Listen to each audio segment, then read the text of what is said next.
천손 사상인데요.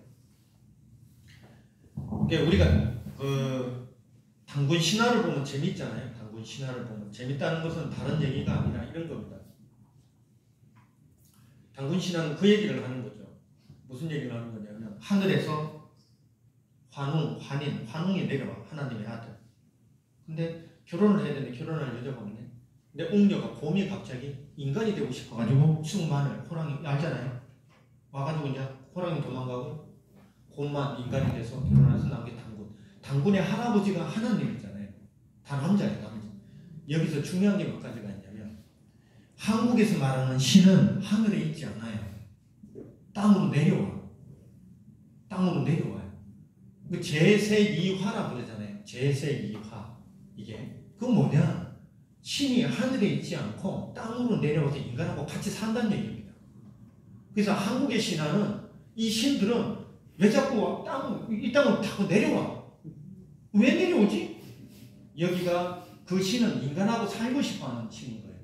그리고 여기가 살만한 땅이라는 거예요. 사실. 이거 제 얘기가 아니라 연구가들이 하는 얘기예요. 그런 속성이 있다. 그리고 우리는 천손사상, 우리는 하나의 뿌리야. 하나님의 뿌리다. 재밌는 건 뭐냐면 이 신에 대한 개념이 한국인들이 갖고 있는 신의 개념이 놀랍습니다. 우리가 살아가면서 있잖아요. 보세요. 부르면 오고 뭔가를 해달라고 하면 해주는 존재가 누구예요? 부르면 오고 해달라고 하면 해주는 존재. 신 말고 우리 인간관계 속에서 보통 부모죠. 그렇게 생각했다는 거예요. 연구가들이. 한국 사람들이 생각하는 신은 그거예요. 우리가 전심은 기도할 때 어떻게 기도합니까? 역사야 주셔도 뭐 이러잖아요. 이게 무슨 얘기예요? 신이 위에 있는 얘기예요. 내려오라는 얘기예요. 우리가 올라갈 생각을 안 하잖아요. 안 하잖아요. 내려오시라고. 내가 열심히 정성 들이고 있으니까 당신이 와서 좀 어떻게 좀 도와주세요. 그러고 있잖아요. 왜 그럴까? 고대의 한국인들이 갖고 있던 신에 대한 개념은 절대적인 협조자예요. 인간한테. 이게 부모와 같은 존재. 부모라고 하지는 않아요. 그건 참부모님이 선포하신 거고 완성시킨 거고 고대 신은 그렇게 생각했다는 거예요. 그래서 한국의 무당들이 있죠. 그게 시베리아 무당하고 다르다는 거예요. 바이칼 쪽에서 샤머니즘이 흩어져가 이쪽으로 나오잖아요. 이쪽으로 남미로 막 흘러 들어간단 말이에요. 이게 연구가들은 그렇게 설명을 해요. 이 특징이 뭐냐? 시베리아는 일단 남자 무당이 많아요. 우리가 말하는 각수무당. 그리고 그쪽에는 영들을 분리시켜 위로 보내. 그 샤먼이 갔다가 거기서 권능을 가지고 내려와요. 근데 우리는 샤먼들이 있고 강신무라고 그래. 신이 오라는 거예요, 자꾸. 그래서 강신무에 내려온다고, 신이. 이게 그런 개념인 겁니다. 이건 일반적인 얘기를 하고 있는 거예요. 그래서, 우리가 갖고 있던, 고대 사회로 갖고 있던 신의 개념은 부모와 유사하다는 거죠. 그런 개념들이 있었다. 라는 것들이 뭡니까? 그리고 굉장히 종교적인 민족이다. 대표적인 게 뭐냐? 일본 부인들 들으면서, 일본 친구들이 계시죠? 혹시 태몽 꽂습니까, 애들? 기억나세요, 애들 태몽? 일본에 있을 때 엄마한테 태몽 들었습니까? 근데 전 국민이 태몽을 갖고 있는 나라는 한민족밖에 없다, 이거. 이 신기한 거죠, 태몽. 저도 태몽, 저는 밤입니다, 밤. 어머님이 그냥 그 태몽을 그렇게. 엄마가 안 꾸면 형제, 친구, 다 꾸죠. 이게 이상하지 않아요? 그래서 태몽을만 대표적인 게 그렇게 봐요, 연구가들이. 그래서 한국 사람들은 신과 직접 연결되기를 원하는데요. 이 자체가. 그 굉장히 그래서 종교적인 민족이다. 라고 하는 책들이, 아니면 책들에 있는 내용들입니다. 인문학적으로. 그런 것들이 굉장히 그런 속성들이 강하다. 라고 하는 것들이 있고, 이게 지금 왼쪽을 보시면은 이게 두 그루로 보이죠. 당연히.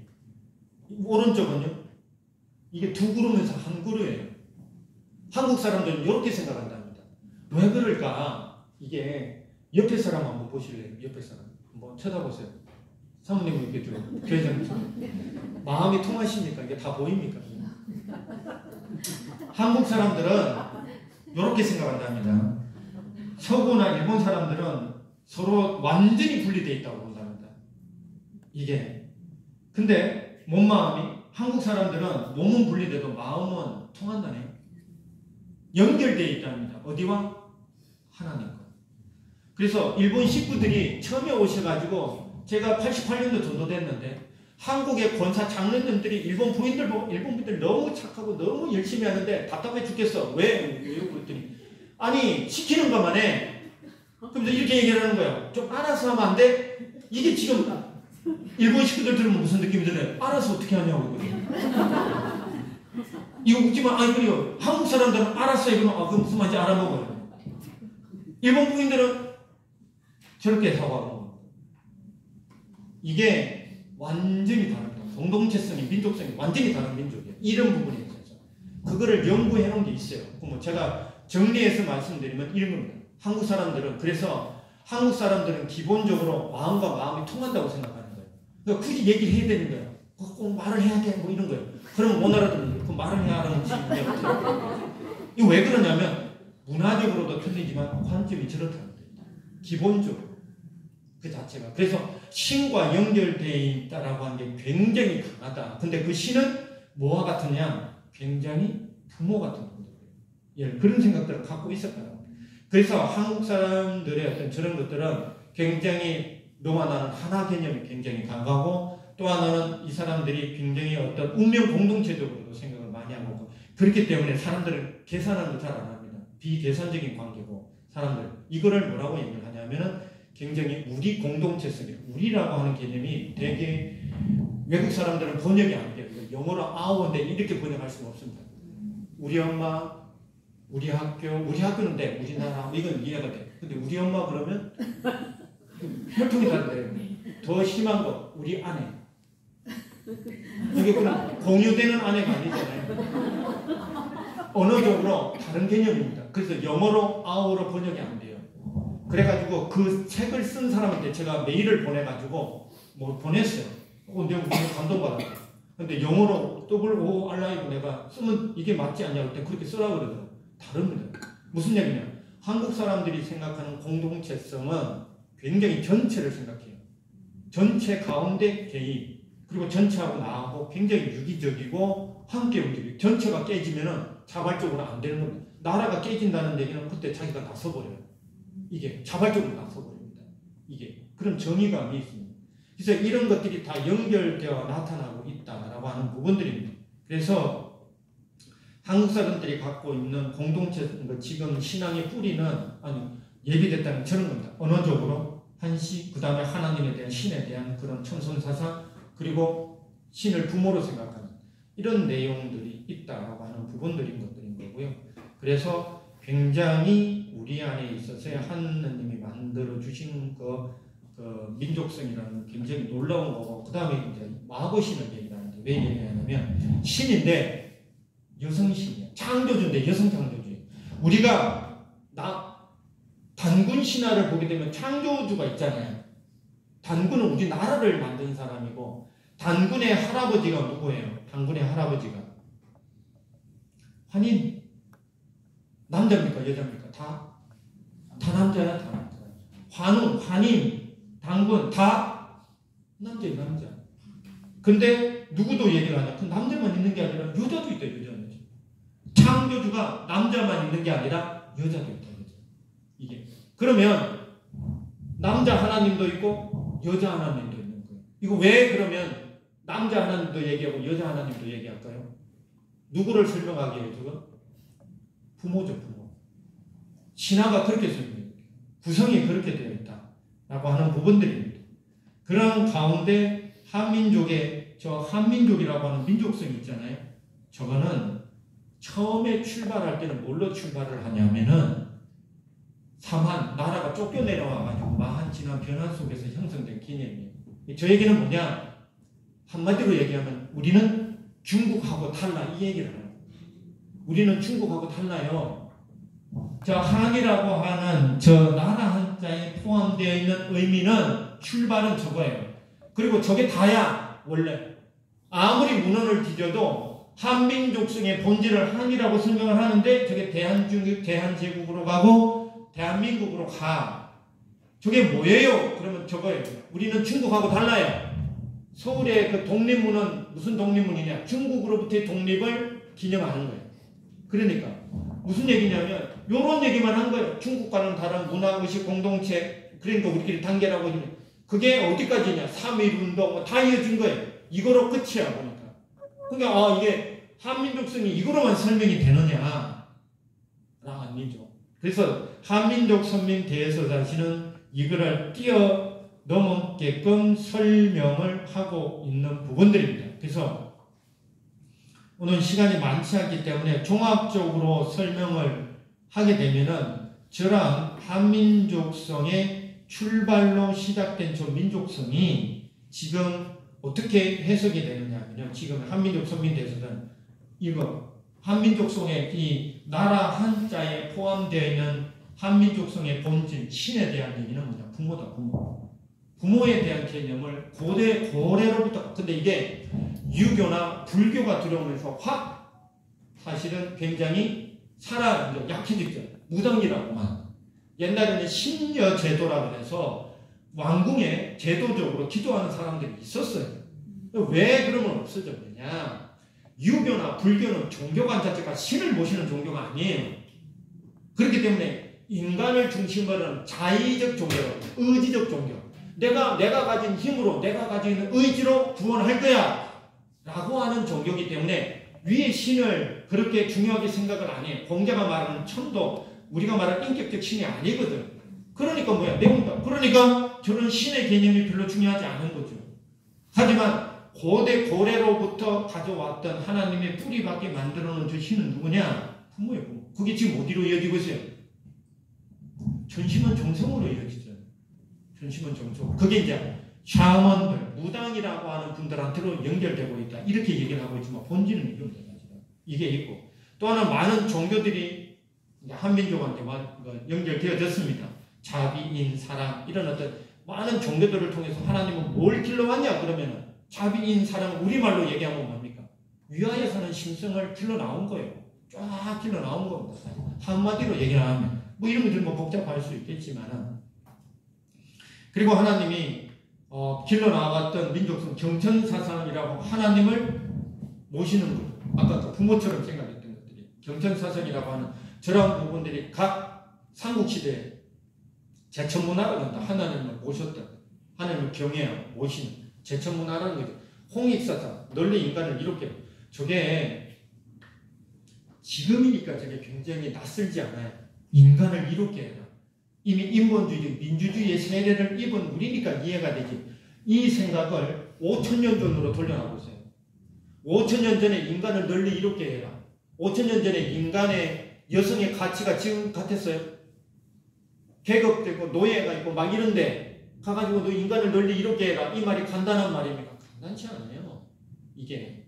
그 다음에 광명사상이라고 하는 것은 공동체입니다. 공동체. 결국 하늘, 빛이라고 하는 것은 평화, 행복, 이상 다 이런 걸 포함하는 것들입니다. 그런 공동체를 꿈꿔왔다는 거잖아요. 그 자체가. 당연한 얘기겠죠. 그리고 천지인 사상이라고 하는 부분들, 하늘과 땅과 인간, 천지인 사상은 동양의 하나님을 설명하는 겁니다. 천지. 근데 하늘과 땅과 인간이, 여러분들 지금 하늘, 땅, 인간이 분리가 돼요? 분리가 된다는 얘기는 죽는다는 얘기지. 여러분들 여기서 하늘 위에 있으면 죽는 거고, 땅 밑으로 꺼지면 이제 영원히 이제 영계 가셨다는 얘기잖아요. 이게 어떻게 구분이 돼요? 천지인은 구분되지 않아요. 주역을, 동양 철학의 주역을 설명할 때는 천지인으로 설명하거든요. 천지인 이렇게 해요.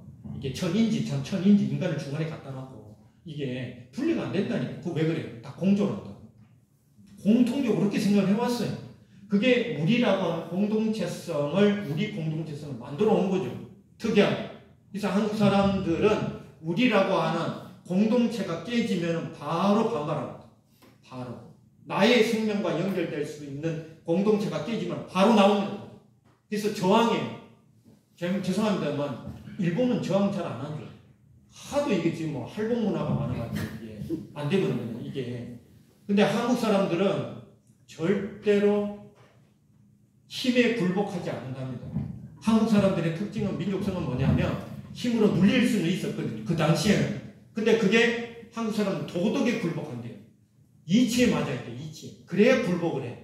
이치에 맞는데 힘으로 누르잖아요. 그 고개를 숙이지만 속으로는 다음에 보자. 언제 두고 보자. 그러다가 어느 시기에 되면 튀어나온다니까. 저항적으로. 그러니까 한국 사람들은 이치에 맞아야 돼요. 이치에.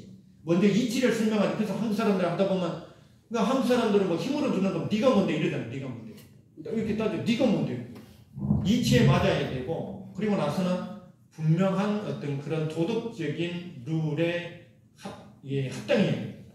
이게 그런 어떤 공동체성을 길러 나왔고요. 그 다음에 다양한 한국의 특징 중에 종교가 다른 많은 종교가 들어왔는데 특이한 건 뭐냐면 종교 전쟁이 없었다는 거예요. 종교 전쟁이 갈등은 있었습니다. 근데 쉽게 말하면 코란을 안 믿으면 칼이 들어오잖아요. 이게 다 죽여버렸단 말이에요. 그렇지는 않죠. 한국의 종교적인 특징은 뭐냐면 우수한 종교가 있어요. 그러면 좋은 것들을 차기화시켜요. 대표적인 게 뭐냐? 아주 대표적인 게 뭐냐면은 우리로 말하는 새벽 훈독회 있죠. 훈독회가 어디서 온 것 같습니까? 기독교회? 새벽? 기도회에서 온 거예요. 그럼 새벽 기도회는 어디서 왔을까요? 엄마들 아침에 정한수도 놓고 정화수도 놓고 기도하는 거 있죠. 시골에 가면 우리 엄마도 그래서 장독대 이렇게 물이 거기에다가 기독교 기도가 들어온 게 새벽 기도예요. 이거 제가 설명하는데 기독교가 설명을 하는 거예요. 한국은 종교의 긍정적인 부분을 빨아들입니다. 그리고 그 종교를 눌러놓지만 소멸시키지는 않아요. 이게 뭘까? 다양한 종교 문화 속에서 초종교를 어떻게 할 거냐. 그런 문화들을 공존할 수 있는 그래서 단결과 통합에 대한 부분들이 있고요. 당연히 평화를 애호하죠. 한국 사람들은 가만히 놔두면 그냥 사는 사람들이에요. 괜히 건드리면 가만히 있지 않죠. 아니 근데 그게 하얼빈 영화에 나와요. 하얼빈. 그 이토 히로부미 나오죠. 영상 짤 많이 돌아. 그 이토 히로부미가 그 독배 가잖아요. 야, 이 나라는 무서운 게 저 백성이라고 저 사람은. 이상하다는 거지 자기가 보기에. 왕이 하나도 해준 건 없죠. 이토 히로부미 관점이에요. 하나도 해준 게 없는데 이게 국만이 다 좀 왜 이렇게 뭉치냐는 거예요. 이게 이상한 거거든요. 그게 똑같은 겁니다.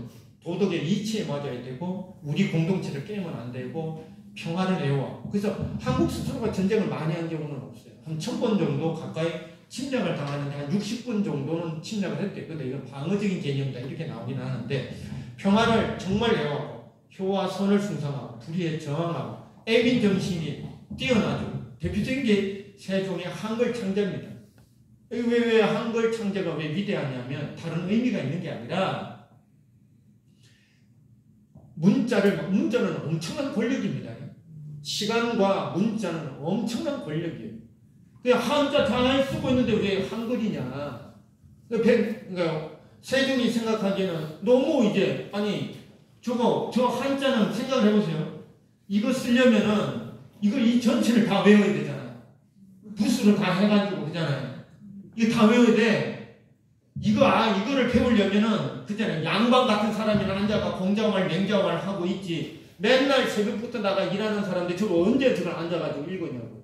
이게 농사 지면서 막 논에다가 어떻게 써 이게 안 돼요 이게. 이게 너무 불쌍하니까 한글을 만들거든요 사실은.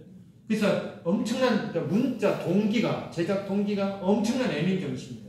저게 다른 문자에 없어요. 물론 저게 특별하게 음성 문자라고 해서 한글은 이게 그때는 28자에서 24자로 해가지고 그때는 그걸로 17,000가지의 표현을 해낼 수 있대잖아요. 그래야 하나님의 로고스에 대한 걸 가장 잘 설명할 수 있으니까. 그러니까 철저하게 애민정신이 녹아있는 그런 문자적 체계를 갖고 있고. 그러니까 언어 자체가 한국은 또 형용사가 발달되잖아요. 푸르다, 지푸르다, 푸르딩딩하다, 이게 너무 형용사적인 게 많죠. 이게 설명하는 게 많다는 거예요. 어떤 현상을 설명하는데. 그래서 하나님의 어떤 신정이나 뭔가를 설명하기에 가장 적합한 언어 중에 하나다. 그런 식으로 했는데 이런 것들 다 길러왔어. 다 길러왔는 목적이 뭐냐든지 이걸 왜 길러왔냐는 거예요 도대체.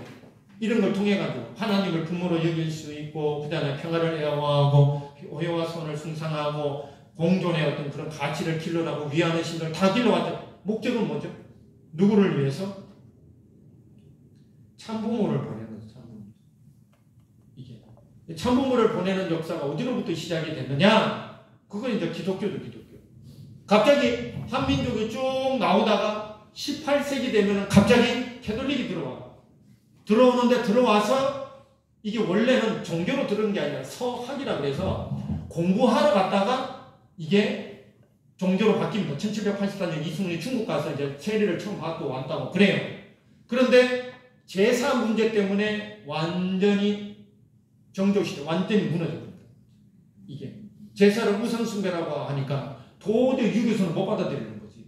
제사를 안 한다. 완전히 일본은 가보니까 도쿠가와 이에야스 시대에 한번 철저하게 핍박당하고 나서 근 500년이 지나서 사실은 메이지 유신 시대가 그 위에 들어오고, 한국은 그때 돌아왔다가 무너지고 100년 후에 개신교가 들어오죠. 그러면 개신교의 목적이 뭐냐? 아니, 캐톨릭의 목적이 뭐냐? 도대체 캐톨릭은 하나님이 이렇게 한민족을, 선민의 민족성을 길러왔어. 그러면 이 민족성을 가지고 그 다음에 기독교와 연결돼야 되잖아요. 그러면 기독교와 연결되는데 기독교는 도대체 누구를 기다려야 됩니까? 기독교의 목적이 뭔가? 기독교는 목적이 뭘까요? 참부모를 기다리는 거죠. 성서를 바라보는 관점을 얘기하는 거죠. 참부모 이상이라고. 이걸 기다려야 되거든요. 그래서 유대교에서 기독교로 넘어올 때 결국은 예수님 얘기를 안 할 수 없는 거죠. 예수님, 구약의 목적은 메시아고, 그럼 메시아가 와서 쉽게 말하면 예수님이 실체로 오셨는데 십자가 돌아가시고, 그래서 쌍을 이루어야 되는데 안 되고 돌아가시고, 그러면은 도대체 기독교는 누구를 기다려야 되는 거예요? 기독교는. 그건 요한계시록 19장부터 22장까지 너무 분명하게 나와 있죠. 누구를 기다려야 된다?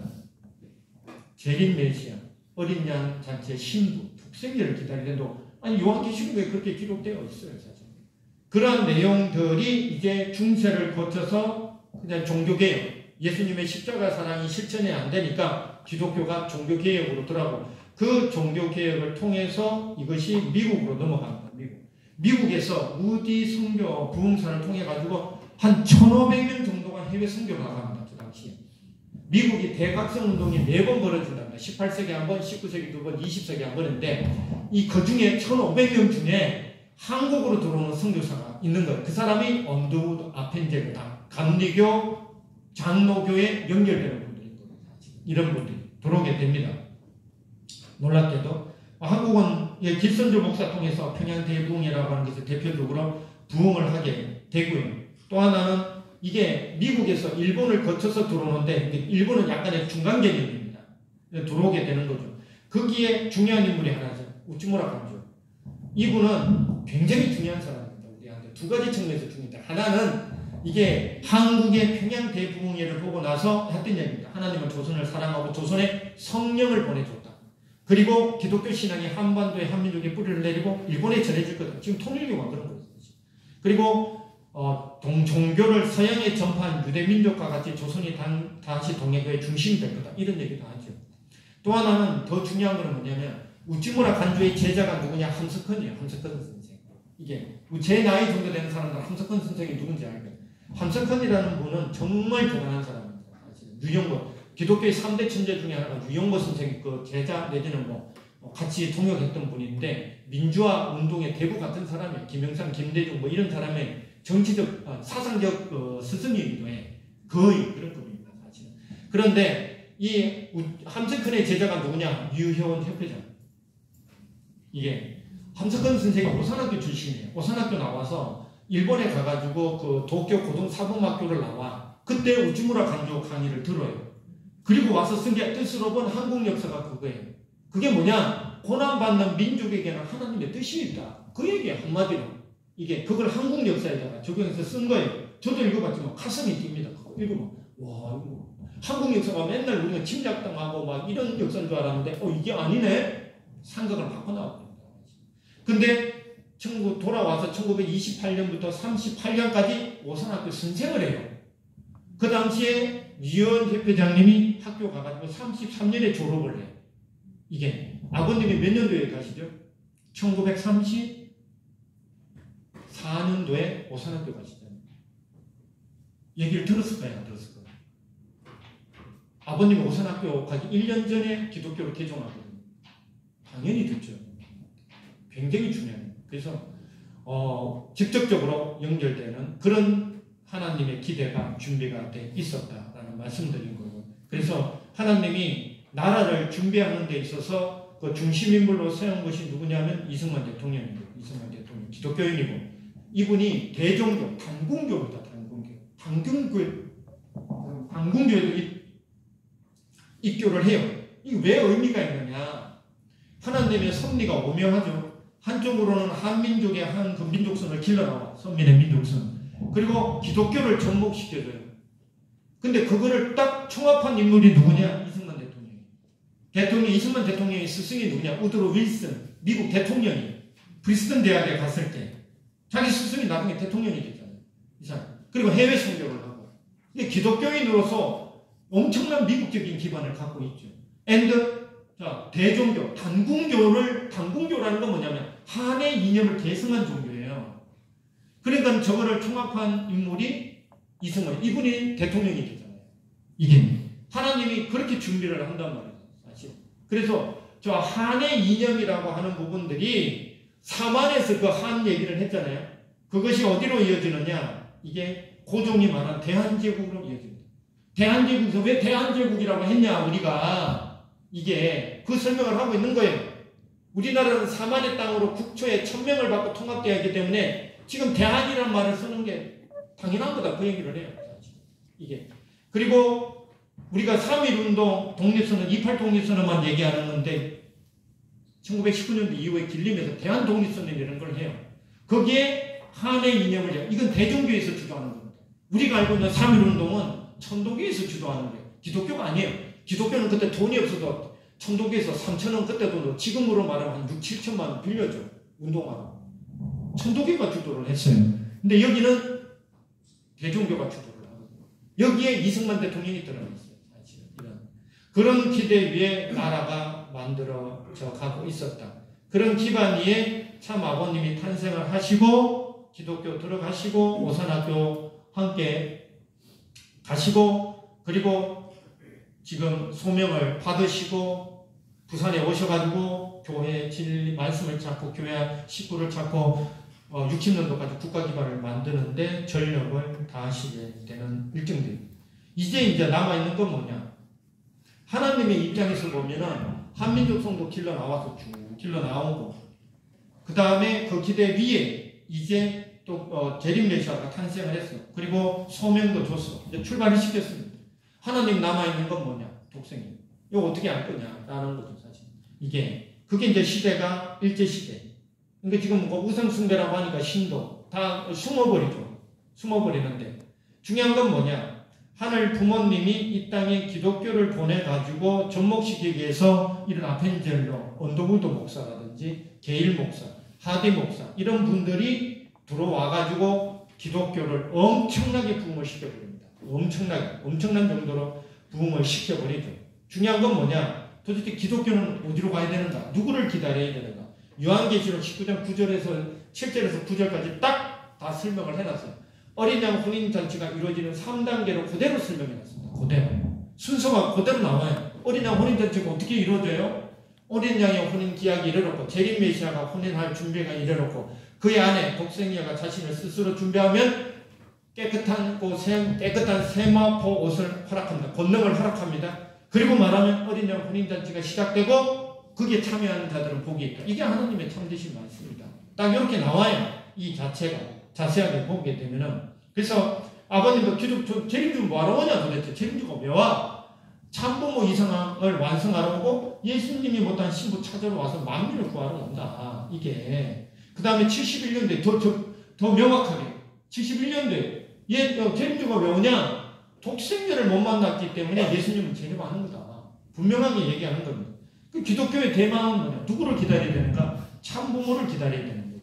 참부모를 기다린다는 얘기는 뭐냐? 재림 메시아도 기다려야 되고 또 하나는 어린 양 혼인잔치를 해야 되니까 독생녀를 기다려야 되는 거죠. 그 자체에 대해서. 그래서 참부모 대망 사상이 사실은 한민족의 민족성의 결론적인 얘기가 돼요.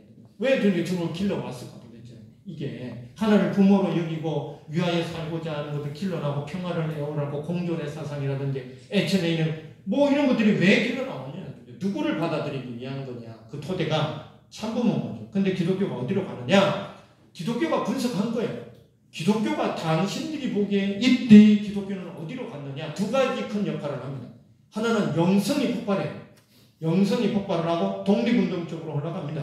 그래서 강력한 성령 체험과 영적 각성이 되고 회개와 구원이고 유교에서는 회개라는 개념이 없죠. 기독교에서 저 하디 목사를 중심으로 한 회개가 시작되면서 영성이 폭발합니다. 그래서 우리가 기독교 신앙은 회개라는 말이 굉장히 강조가 되고 있습니다. 절대입니다. 절대. 그리고 당연히 일제시대니까 식민지시니까 해방이 강조되죠. 구원의 강조. 그러니까 식민지 상황이 그 당시에 기독교로서 영성이 폭발하고 기도를 열심히 하고 너무 핍박받으니까 너무 기도를 열심히 하는 거죠. 그러니까 성령이 안 올 수가 있나 사실. 그래서 저 당시에 어느 정도로 폭발하냐면 평양 대붕해가 일어났을 때 그 유튜브 보면 영상 나옵니다. 1000명의 아녀자들이 목포에서 평양까지 걸어서 올라갑니다. 성서벽으로. 지금도 쉽지 않은데 100년이 훨씬 지난 그때 아녀자들이 1000명이 평양까지 올라가거든요. 놀라운 일들이 벌어지는 거죠. 이 자체가. 근데 문제는 뭐냐면 이런 겁니다. 전부 다 저렇게 막 폭발적으로 사람들이 일제시대에 저게 저 정도로 모여 영성이 폭발하는 거죠. 사실은. 문제는 뭐냐? 다 누구만 기다리냐? 재림주만 기다리네 이거. 재림주. 그걸 하나님의 시각으로 한번 보죠.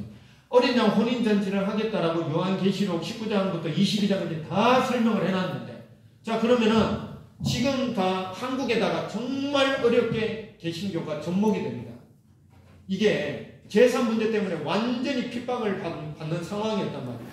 이게 100년이 지난 후에 1884년도 갑신정변 김옥균을 중심으로 해서 이게 미국식, 아니 일본식 메이지 유신과 같은 개혁을 시도를 하려다가 실패하거든요. 사실은. 이게 거기에 명성황후의 조카인 민영익이라고 있어. 민영익을 죽여버리려고 이제 김옥균이나 이런 사람들이 잘 안 되니까 혁명이 그쪽에 다 청나라 쪽에 기울어져 있으면 안 되겠다. 일본에 그때 후쿠자마 유키치나 이런 사람들이 도와주거든요. 다 너들도 메이지 유신처럼 해라라고 도와주는데 안 돼. 이게 저 누구냐? 저 민영이기 때문에 쟤 죽여버려야 돼.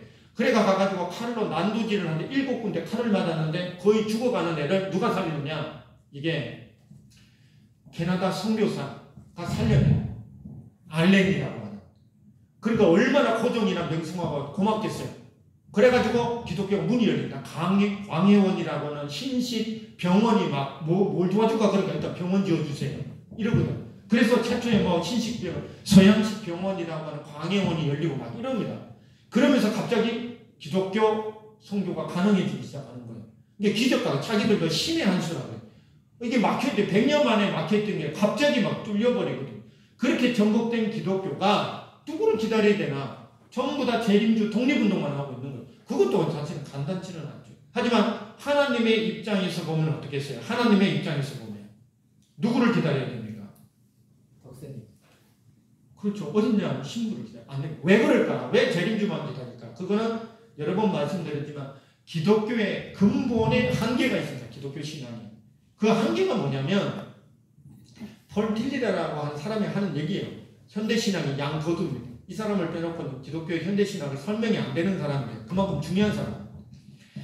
이 사람이 이렇게 얘기해요. 그리스도교는 그 종교 안에서 여성적 요소를 허용하지 않았던 점에서 유대교를 따르고 있다. 성령의 표상도 이 여성적 요소의 결여를 보충할 수 없다. 이게 무슨 얘기냐? 유대교가 말하는 신, 야훼, 엘로힘이라고도 얘기를 해요. 이게 누구를 얘기하는 거냐? 다 남자입니다. 남자. 엘로힘이라는 게 남자예요. 남자. 그것도 복수예요. 이게. 그러니 이게 지금 그게 그대로 어디로 와 있다? 기독교도 와 있다. 그리고 성령, 예수님이 3일만 십자가 돌아가지고 3일 만에 부활하고 40일 그잖아요. 계시다가 승천하고 다시 오마하시고 내가 오기 전에 성령을 보내주겠다고 했는데 그 성령이 뭐냐 도대체? 성령도 여성이 아니라 남성적이라는 거예요. 이게. 근데 기독교가 만 성령 받아라 성령 받아라 그 성령이 도대체 누구냐고요? 남자라고 남자. 왜? 예수님 스스로가 결혼을 못했기 때문에 그게 성령이 예수님이가 삼위일체설 이제 성부 성자 성신이 뭐 하나 더 있다고 묻더라고요. 이게 뭐냐? 다 남자예요. 남자. 다 남자 얘기를 하고 있는 거예요. 근데 박수홍 교수라고 단 UPA 단장이 연구한 바에 따르면 AD 200년 이후에는 기독교의 전통 속에서는 여성적 요소가 다 사라집니다. 하나도 없어요. 1980년 정도 돼야 독일에서 불트만의 시작자가 성령에도 여성적 요소가 있고 이게 무슨 문제냐? 다 남자인 거예요. 남자. 그러니까 하나님의 입장 속에서는 어린 양 잔치를 하려면 어떻게 돼요? 아니 재림 메시아도 있어야 되고 또 누구도 있어야 돼요? 어린 양의 신부도 있어야 되잖아. 그럼 기독교는 누구를 기다려야 돼요? 재림 메시아도 기다려야 되고 또 어린 양의 신부도 찾아야 돼. 근데 다 누구만 기다리고 있어요? 다 재림 메시아만 기다리고 있는 거예요. 이게 기독교는 왜 예수님만 오면 되니까, 그럼 구름 타고 오신 예수님만 기다리면 되니까. 이게 그래서 기독교 신앙의 근본적 한계는 남성 중심의 성령입니다. 그러니까 재림주만 기다리고 기독교가 재림주의 신부 독생녀를 찾는 어떠한 신학이 없습니다. 이게 아버님 때는 어땠을까요? 아버님이 오셨던 이때, 오산학교 때, 이때 어린 양의 신부를 찾는 신학이 있었을까요? 거의 발견되지 않습니다. 다 재림주만 찾는. 초창기에 교회에 들어왔던 분들도 다 누굴 기다렸을까요? 다 재림주의 재림주.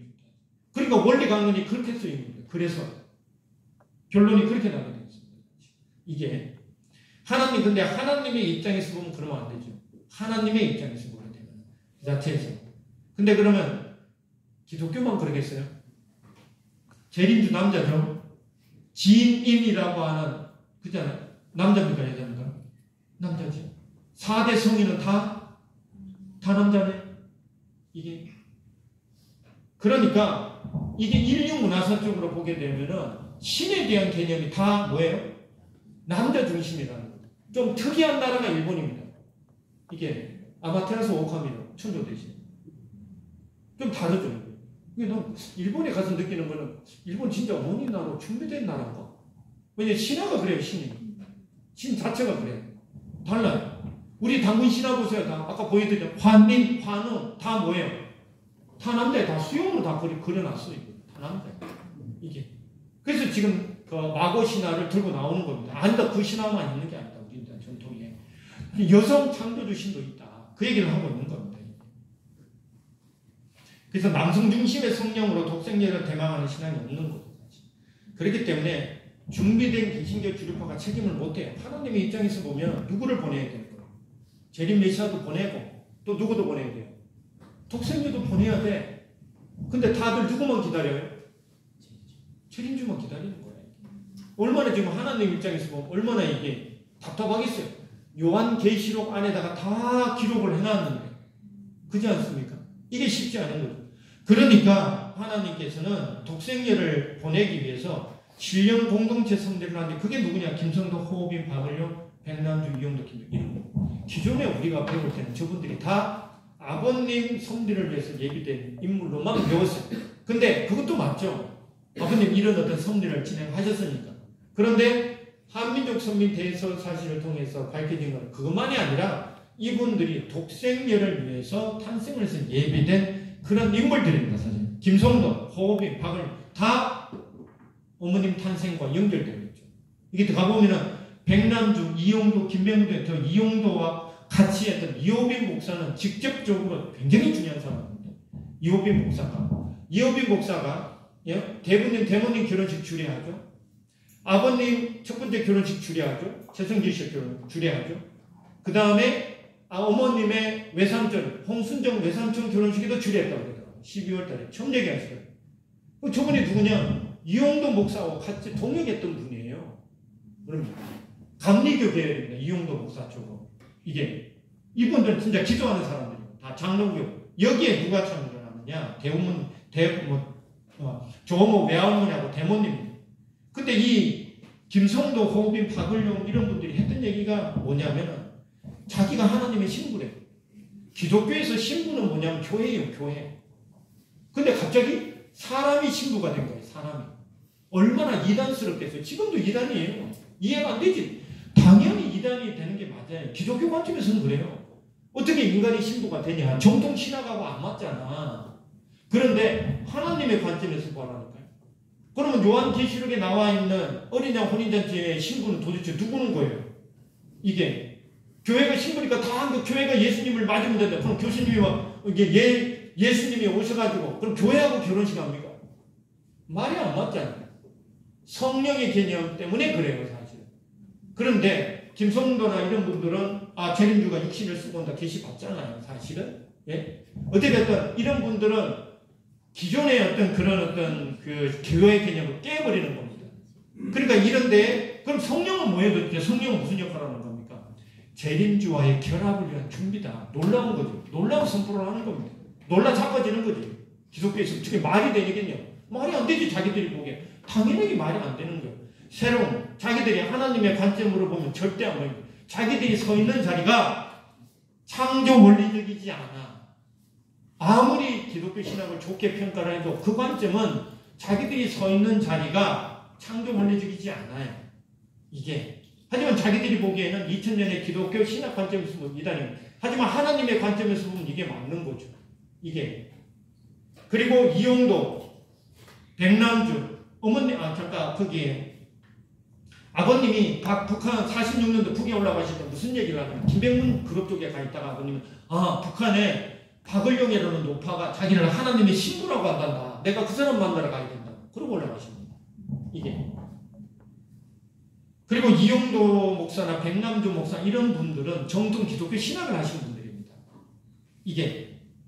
그래서 이용도 목사도 그러잖아요. 성도가 성령을 통해 그리스도와 영적으로 하나가 되는 경험을 하며 이를 통해 어린 양 혼인잔치의 신부로 부름받는다. 지금 들어도 저 기독교 목사는 다 뒤로 쓰러질 내용입니다.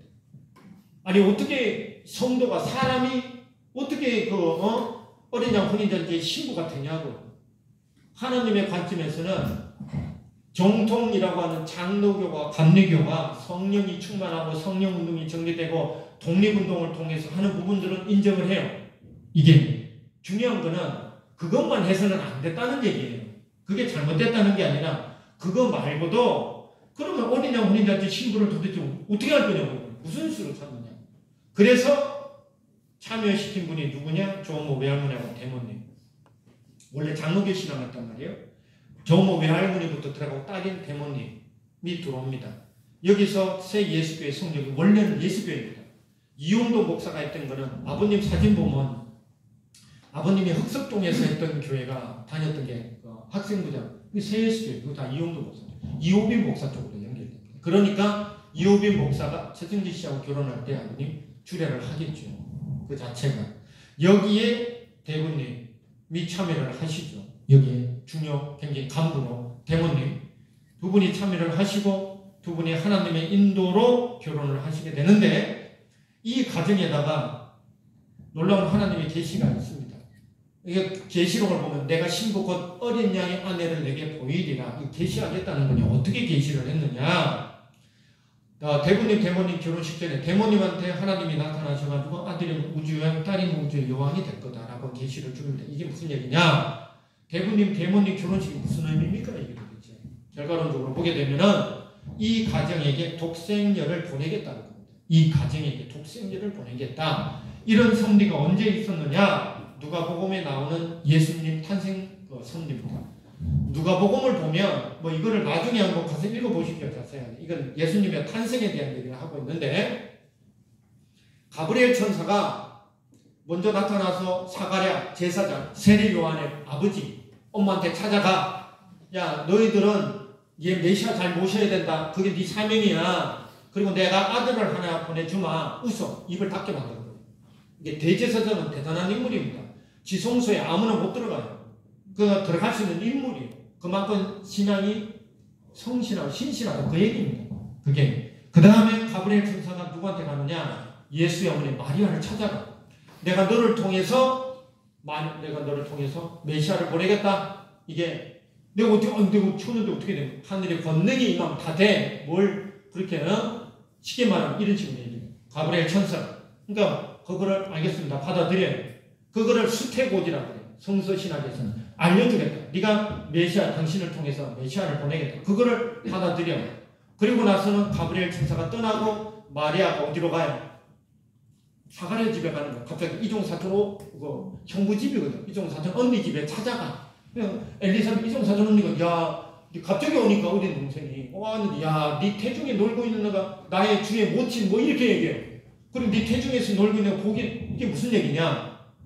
영적으로 본 겁니다. 잉태된 거 본 겁니다. 거기서 3개월 있다가 갔는데 약혼한 상태였는데 임신해 간 거예요. 그럼 도대체 예수님은 어디서 잉태된 거예요? 그 집이지 그 집. 거기밖에 없잖아요. 그 경계가 누가 보고. 이게 무슨 얘기를 하느냐. 하나님이 독생자를 보내는데 그 계시를 누구한테 줍니까?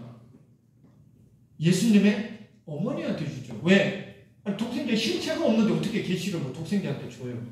이게 실체가 없다고. 그러니까 독생자 계시가 왜 대모님한테 갈까요? 독생자 실체가 없는 거예요.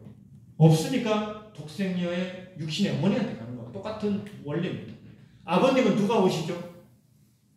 아버님이 누가 계시가 와요? 왜 예수님이 오실까요? 하나님이 하라고? 예수님은 실체가 계신 거예요. 영적인 실체가 존재하는 거라고. 그래서 아버님이 그런 말씀을 했어요. 예수님이 십자가 돌아가시기 전에 예수의 영을 하나님이 빼갔다는 얘기가 있어요. 근데 영을 빼가면 죽는 거잖아요. 그건 그런 게 아니라 기독교 신학에서 그렇게 설명하는 거예요. 예수의 영을 빼갔다는 얘기는 뭐냐면 예수님의 영적인 주관권을 하나님이 가져갔다는 얘기입니다. 그래서 그 하나님의 영적인 주관권을 갖고 있다가 거기에 합당한 인물한테 보낸 게 아버님인 거죠. 그게 원리적인 해석입니다. 이게. 근데 어머님은 독생이라고 하는 존재는 실체가 없는 거예요. 그러니까 그 계시가 누구한테 가느냐? 육신의 어머니한테. 당연하지.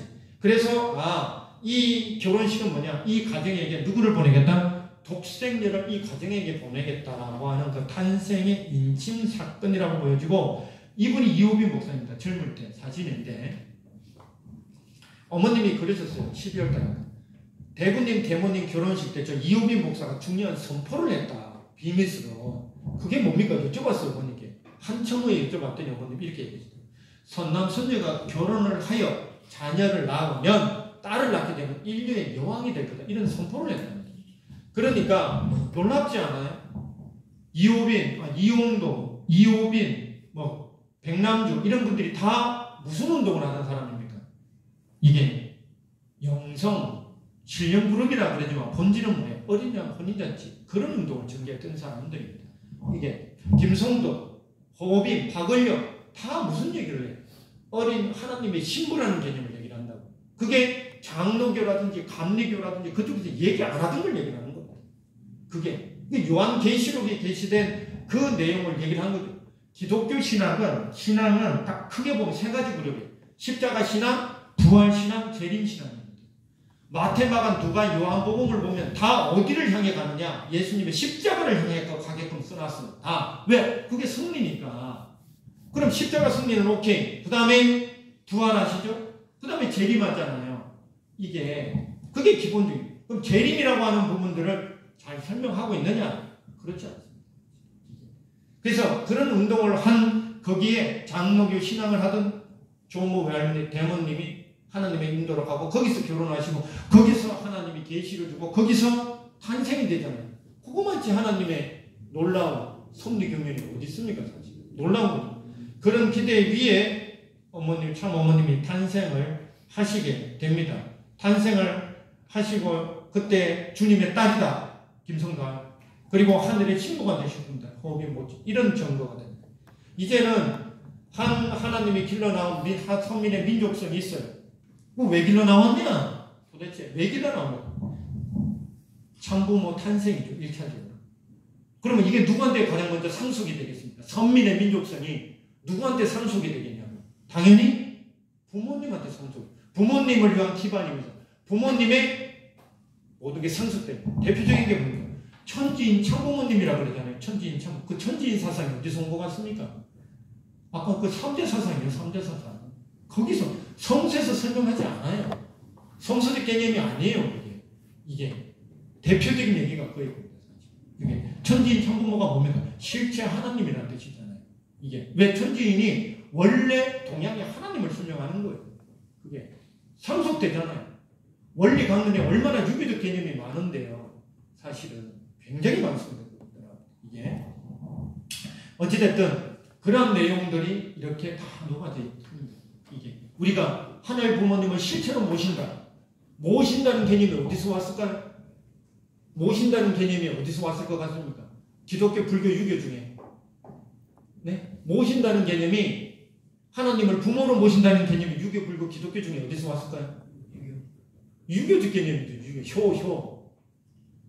이게 다 하세요. 남아있는 건 뭐냐, 그러면 이제. 하나님의 섭리가 저렇게 몇천 년의 역사 속에서 쫙 진행되어 오다가, 그럼 이제 남아있는 거예요. 재림 메시아도 탄생을 하고 소명을 주고 이미 어린 양 혼인 잔치를 해서 섭리가 진행돼. 다음에 독생자가 탄생을 했어. 그렇지 않습니까? 그 남아있는 건 뭡니까? 나라입니다. 나라. 사탄의 마지막 근거지. 나라는 어떻게 하나님 나라. 그게 만들어진 나라가 뭐라고요? 대한민국. 그게 대한민국. 그게 대한민국. 이름이 대한민국 중에 진짜 이름은 한자죠. 한자. 나라 한자. 그게 원래 이름이죠. 대한. 그건 형용사. 민국은 뭡니까? 정체성, 정치적인 형태. 그건 민주주의 국가. 뭐 그런 거예요. 이름은 나라 한자입니다. 나라 한자. 근데 왜 나라 한입니까? 이게 어디로부터 이어집니까? 사만. 고조선의 한시 왕조. 그 다음에 삼한. 그죠? 거기서 대한제국. 넘어서 대한민국. 대한민국이라는 게 언제 정확하게 결정이 되냐? 1910년 4월 10일이에요. 3.1운동이 일어나고 나서 1919년도 4월 10일이에요. 4월 10일. 그것도 임시정부에서. 그리고 11일이 임시정부 창립일입니다. 지금. 이게. 근데 그때는 아무도 인정 안 해주거든. 그게 해방됐을 때 전부 다 김구선생, 이승만 이런 다 개인 자격으로 입국합니다. 정부가 아니에요. 미국이 인정을 안 해. 인정하는 건 이때입니다. 이제. 42년도에 중국이 그나마 대한민국 인정했어요. 임시정부. 이게. 그런 기도에 독생자가 탄생을 하는데, 나라 이름이 하나님입니다. 자체가. 근데 왜 이게 나눠지죠? 나눠질 수밖에 없는 것들이고. 이게. 그래서 이게 재헌국계에서 나오는 얘기입니다. 왜 대한민국입니까? 고려도 있고 조선도 있고 다 많은데. 라고 했을 때, 박순석 어머니 하는 얘기. 야, 우리의 정신이 어디부터 나냐? 대한에서 나온다. 이걸 찾자는 게 우리의 사명이다. 라고 얘기를 하고 이름이 대한민국으로 결정이 됩니다. 그 자체에 대해서. 그래서, 나라가 대한민국으로 결정이 되고 그 사람은 중심인물은 이승만 대통령입니다. 평가가 갈리지만 어쨌든 하늘의 섭리로 보면 그렇다는 겁니다. 기독교인이 자유민주주의 이념을 갖고 있고 독립운동을 하고 미국식 모든 체제를 다 받아들이죠. 우리가 지금 하고 있는 모든 것들은 다 미국이 만든 겁니다. 이게. 그리고 연구에 따르면 이승만 대통령의 1차 목표가 뭐냐? 하나님 나라 건설. 그리고 정부 인사 중에 60%를 기독교인으로 다 채워버려요. 그리고 미 군정에서 개신교를 국가적 차원에서 우대를 합니다. 이게 기독교 왜 그랬을까? 중요한 건 왜 그랬을까라는 거죠. 이 이승만 정부가 언제 무너집니까? 언제 무너지죠? 4.19 때. 그리고 5.16 혁명을 통해서 완전하게 자유당 정부는 사라지죠. 왜 그랬을까? 물론 일반적인 정치적 해석은 그렇지 않아요. 이게 부패라든지 여러 가지 뭐 있지만은 섭리적인 해석은 뭐냐? 어린 양 혼인잔치가 몇 년도죠? 1960년. 그러면 하나님이 이렇게 준비를 해왔는데 기독교를 그렇게 원래는 지금처럼 인기 투표를 하면은 이승만 대통령이 안 되죠. 어렵지 사실은. 긴구가 되는 게 맞죠. 예? 그런데도 미 군정이 적극적으로 밀어줘가 어쨌든 됐어요. 이게. 그럼 왜 그럼 기독교로 해놨을까? 섭리적 해석은. 한의 이념을 그대로 상속받고 기독교적인 기반을 그대로 갖고 있는 사람, 대단한 인물이죠. 하나님의 입장에서 보면. 둘 다 한민족의 민족성과 기독교적인 기반을 다 총합한 인물이니까. 그러니까 기독교 국가로 만들어준 거예요, 사실은. 아니, 시작할 때 기도로 시작하잖아요. 지금 기도를 안 하잖아요. 이승만 정부 때 출발할 때 기도로 출발합니다. 이게. 그런데 그 책임을 못하니까. 무슨 책임을 못했을까? 1960년도에 어디냐 혼연잔치가 이루어졌다는 얘기는 참부모가 나왔으니 기독교의 목적이 뭡니까? 섭리적으로 보게 되면. 참부모를 맞아야 되는 거죠. 섭리적으로 모르다. 참부모가 현존했는데도 맞아들이지 않으면 그 정권이 하나님의 입장에서는 다 사탄의 참소 조건에 들어가 완전히 사탄 밥이 돼버리고. 저는 그래서 정권이 무너졌다라고. 이게 섭리적 해석입니다. 섭리적 해석. 이게 어찌됐든 하나님의 입장에서 나라도 만들어줬다. 나라도 대한민국으로 하고 애국가도 그잖아요. 하나님이 보아서 우리나라 완세 대한 사람 대한으로 기립을. 이거 어머님이 반드시 넣으라고 하시더라고요. 이게 왜 그러냐. 나라 이름에도 대한, 애국가에도 대한. 그렇잖아요. 대한 제국할 때 그냥 쫙 맥락. 처음에 어머님이 이야기할 때 저는 이게 무슨 말인지 잘 몰랐어요. 근데 맥락이 그렇게 이어지고 있다라고 하는 부분들입니다. 놀라운 거죠, 사실은. 나라가 만들어졌는데 나라가 찢어져 있단 말이에요. 나라. 이게 참 시간이 길면 자세하게 설명을 드릴 텐데 어찌됐든 메이지 유신 그거를 담고자 했던 개화파 김옥균이나 이런 사람은 실패를 해요. 그 다음에 일제시대 때 원래는 새로운 나라를 꿈꾸던 세 가지 그룹이 있습니다. 미국과 자유민주주의 이념을 갖고 있던 그런 사람들, 대표적으로 이승만, 이게 민주주의 국가를 꿈꿨던 사람입니다. 그리고 소련과 어떤 공산주의 이념을 갖고서 사회주의 국가를 만들려고 했던 결과적으로 김일성, 그게 독립국가, 민족 독립국가를 꿈꿨던 사람들, 김구, 조만식 이런 분들 사실 합의가 안 됩니다. 해방 전에 아무도 합의가 안 돼요. 나라가 찢어집니다. 그러니까 하나님은 어쨌든 남한이라도 만드는 거죠, 사실 이 자체에 대해서 이게. 근데 나라가 만들어졌지만 어쨌든 공산주의가 있으니까 남아 하시게 돕고요. 또 6.25를 경험하시고 너무 눈물을 좀 많이 흘리시더라고요. 너희들은 알겠니? 저희도 이해가 안 되죠, 지금 6.25라는 저 자체가.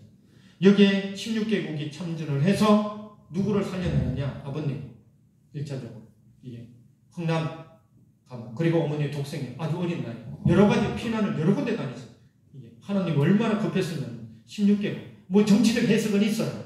여러 가지는 갑자기 소련이 빠지고 그잖아요. 미국하고 중국하고 싸우게 만들려고 스탈린이 자기가 거기서 빠졌다. 뭐 이렇게 하는 것이 지금의 문서에 나옵니다만 중요한 거는 어찌됐든 이걸 통해서 유엔군이 들어와가지고 살려내는 사건이 벌어집니다. 남아있는 건 뭐냐 이제 어린 양 혼인잔치가 남았어.